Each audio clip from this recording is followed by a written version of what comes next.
Okay, let's talk about the Academy. This is my good friend Steve and Betty Gibson started this nonprofit educational organization. 25 years. Last night they celebrated their 25th year. And they did this wonderful big gala that was really incredible.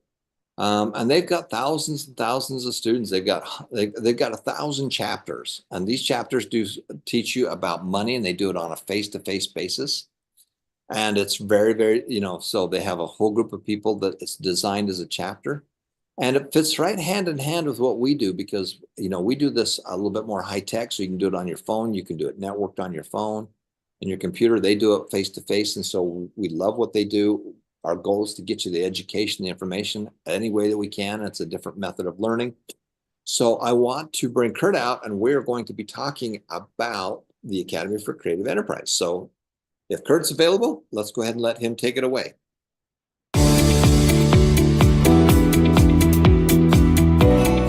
Today's instruction will be on don't eating your inventory, on how to make a plan to make sure you pay, everyone pays from what they take from the business. Free, it's yours, you're giving it away, they should have to pay, can destroy your business profits. Even if you think you can take something without paying for it, can hurt your profits. It's all about making that profit. So, the key here is don't eat your inventory. Not only have you started your business, you're growing your business, we're going to expand your business, and as you know, the whole time we're giving back, we're helping out, we're making the world a better place. So let's start off with a case study. Metal is the proud owner of a small hardware store. He sells hammers, screwdrivers, wood saws, dry nails, nails, and screws, measuring tape, plumbing tools, levels, and all other small construction items. When he helps customers with purchases, Metal often talks with the customers about the projects they are working on. He enjoys hearing all about their plans to repair something at home or at their places of employment. Because he hears these stories all day, his first project is to fix a leak in the family's bathroom. In preparation for making these repairs, Metal has begun stocking up on tools and materials he will need. For example, he has taken home several tools, a dozen small pieces of drywall, and boxes of various sizes of nails. One day, Metal noticed that even though he had sold a normal amount of inventory during the previous week, he didn't have money at the store to make his usual weekly purchases. He looked through his records and was alarmed to find that a substantial amount of inventory was unaccounted for. He was convinced that a thief must have broken into the store and stolen his products. He worried about the store's security all day long until he got home that night and saw the pile of supplies sitting in the corner of his bathroom. Who was the thief, and how was he hurting the business? So we get it when someone's stealing off our shelves, a stranger, that would be a thief. We understand that many family members and friends will think that you have it for free, it's on your shelf, it doesn't cost you anything, and they're going to help themselves. That's been a challenge. But in this situation, this case study, Metal was the thief. Not thinking a little bit here, a little bit there, I own the store, I've got to fix this, I deserve it, not a big deal. Then it becomes a big deal when you don't have enough money to make weekly purchases, which could really hurt the profit of your business and may even destroy your business. This is serious stuff. This is something you need to think about. You have to put a stranger who's taking things, your family and friends that are taking things, you that are taking things, under the thief category. It can dramatically hurt your business, destroy your profit. Because think about it, if you don't have enough money to make weekly purchases to maintain your inventory, this could really hurt your business short-term, long-term, to the point to where you might not even have a business. So let's watch a video from YouTube. We always like to hear another voice, another perspective about eating your inventory. This is actually Steve Gibson. This is the founder of the Academy for Creating Enterprise. Let's see what he has to say. Good morning. Today we're going to talk about an exciting, what we call a rule of thumb. These rules of thumb were created in the academy in Cebu, the Philippines, but they are universal, and they have been taught from Indonesia to Zimbabwe, Africa. They've been taught in in Czech Republic.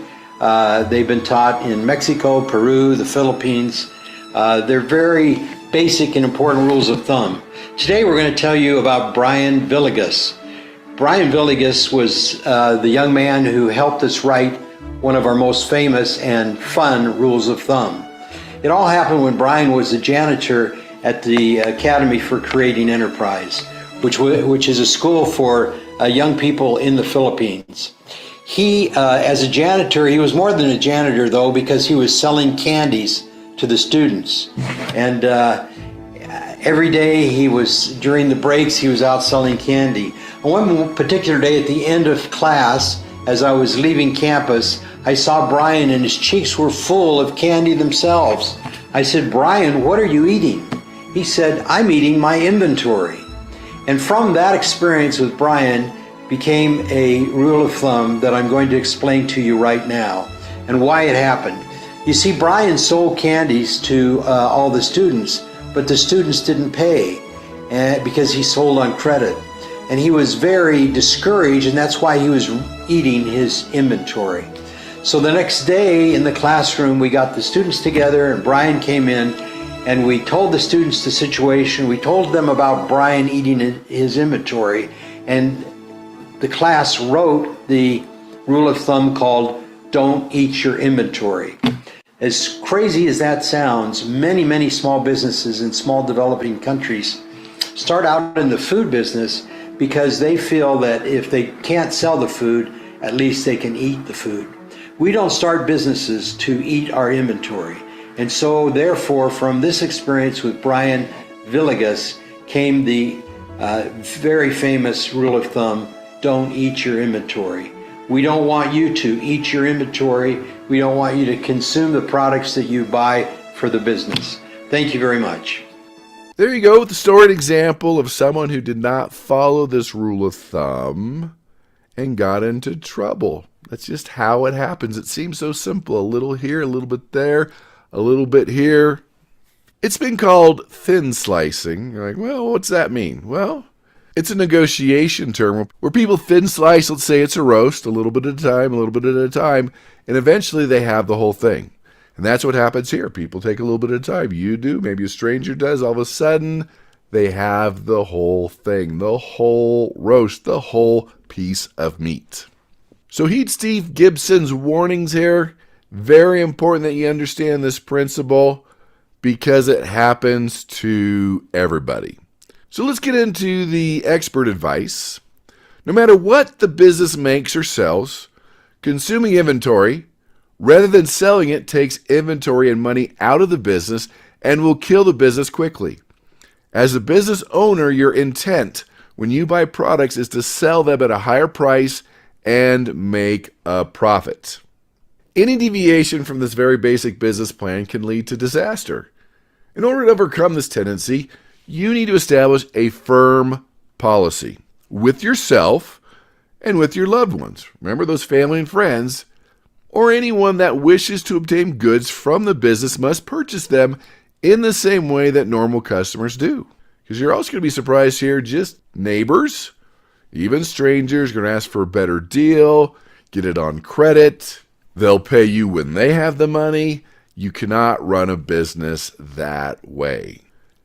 Sticking to this policy will keep business assets in the business and will enable the business to grow by reinvesting capital from sales of all products. And for business owners like Metal, who don't establish this kind of policy until they are faced with a problem, the benefits are still great. It's never too late to follow this principle.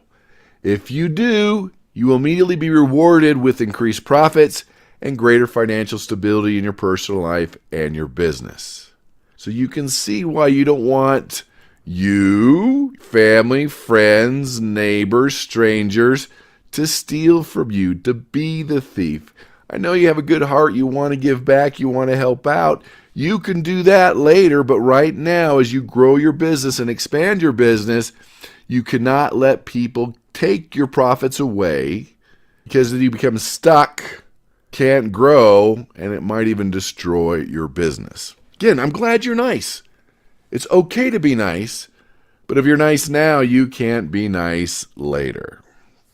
So let's create some rules here, some boundaries, some guidelines here. This is a delicate balance. I mean, you have these relationships, you want to be nice, but to make sure your business grows and it stays healthy, this can be tricky. So let's talk about 5 ways to address this issue tactfully. Create the rules, create the boundaries, whatever you want to call them. It's for everyone. Everyone follows the same rules, even yourself, and you're going to let people know why. And you're going to let everyone know everyone has the same rules, including myself. So number 1, set clear boundaries. Up front, you communicate your business policy, your business rules up front before they even ask you. This way you can manage their expectations and prevent any misunderstandings. There are many cultures in the world that, hey, what is yours is mine, what is mine is yours, and that's not how you can run a business. So you set those expectations up front, the rules up front. Everyone has the same rules. And they want a free cake for a birthday party. You say, hey, I'm glad you came here. I'm glad you love my cakes. But to keep my business growing, I have to charge everyone, including family and friends. And that also includes myself. Number 2, you could have people barter for services. This is a way you could grow your business. So bartering is where you can give them a cake for that bakery, but then they're going to give you something that you need from their store. You're going to give them the cake from your bakery, but maybe you need 5 hours on the weekend for them to help you count inventory. You can trade, make sure it's fair, and that it doesn't impact your bottom line. You have to hire anybody to help you with inventory. Hey, give them a cake. They help with inventory. It's a win-win. It's a fair trade. It's a great exchange. That's called bartering. So when they ask you for that free cake, well, how about a trade? I will provide you with the cake. In return, help me with inventory. In return, help me with social media. In return, you can help me clean out the storehouse. Very simple, easy to do. You can do that with a stranger, family, or friends. Say, hey, let's do a trade. So if you're feeling uneasy, they want it for free. Said, I'll do a trade. And that puts things in perspective too. They're like, oh, well, that makes more sense. You give me something, I give you something. It's the law of reciprocity. It's part of human nature. Another thing you do is offer a family and friends discount. Now, it depends where you are in your business. Maybe the math doesn't make sense right now if you're just getting started, but maybe you can give them 10% off, 20% off, a free upgrade, or maybe 20% more of, and you fill in the blank. So this shows that you value their support, you're glad they're there, but that it's also enough to sustain your business. So if they ask for something free, just say, hey, I appreciate your support. I love that you're here. I can offer you a 20% discount. It's important to me to keep the business financially healthy, so I hope you understand why I can't give away things for free. And along those same lines, the next one would be use a family and friends day. So there could be certain times during the month, during a season, during the year, where you hold an event or a sale where family and friends can come after hours or before the store opens or whatever you're doing and can get freebies, maybe things that are expired, maybe things at a discount that only they get. Maybe if you have overstock of a certain item, you can make that available, and that prevents constant requests and makes it special. So if they ask for something free, you let them know, oh, next month on the 5th, we're having this day, come back then. Or say, hey, I'm doing a friends and family appreciation day, and I'm going to give away products. I'm going to have products at a discount, and it's only for family and friends. So they feel special, you're still doing it, and you don't have to give it away free right then. And then let them know, look, I have to stick to regular pricing during this month to keep my business profitable. And that's the key. And the next piece, take a look at the financial reality about finances and businesses and how it works. Maybe they've never run a business. The key here is to make them more empathetic to your situation, to help them realize if they take away things for free, that's taking money out of your pocket, hurting your profit, hurting your business, hurting your chances of being successful in the future. Just lay it out. This is the reality. It's nothing personal. For example, you can say something like, hey, running this business involves a lot of costs, like supplies, insurance, rent, paying the employees. And when I give away things for free, that affects my ability to cover those expenses. Nothing personal. I hope you understand that charging is necessary to keep my business alive. Period. End of story. Let them know. And you can end it with a smile. You don't have to be mean. Just let them know this is the reality of a business. They take it. It costs you. It hurts your business. So by setting these boundaries or offering discounts, remember, you can offer trades or bartering, and especially educating family and friends, and maybe even strangers about the financial aspects of your business. So with that in mind, let's go to our fable, our story. The Baker and the Tempting Loaf. So there's this town, a lot of markets. This is a place where everybody would go to buy their supplies. And in this town lived a baker named Billy. Billy was famous for his delicious bread. He was an artist, especially with his golden brown sourdough. That was the bread that everybody wanted. That was his best. And his bakery was always filled with the mouth-watering aroma of freshly baked goods. And you know what that does? Fresh baked bread, you smell that, people want it. But Billy had a weakness. He could not resist the temptation of his own creations.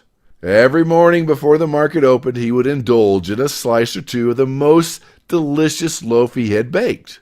Initially, this habit didn't seem to affect his business. His bread remained popular, and his customers continued to flock to his bakery. But as time passed, Billy's habit got worse. He started sampling more and more bread throughout the day, often eating the best loaves of bread before they could be sold. Soon the customers began to notice the loaves, once plump and golden, were now smaller and sometimes even slightly stale. Complaints started to trickle in, and Billy's reputation began to suffer. His sales went down, and his once thriving bakery started to face hard times. One day, a wise old baker from a neighboring town visited Billy. Observing the dwindling stock and Billy's frequent trips to the breadbasket, the wise baker said, "Billy, you are eating your inventory. A baker must resist the temptation to consume his own creations. Your bread is your livelihood.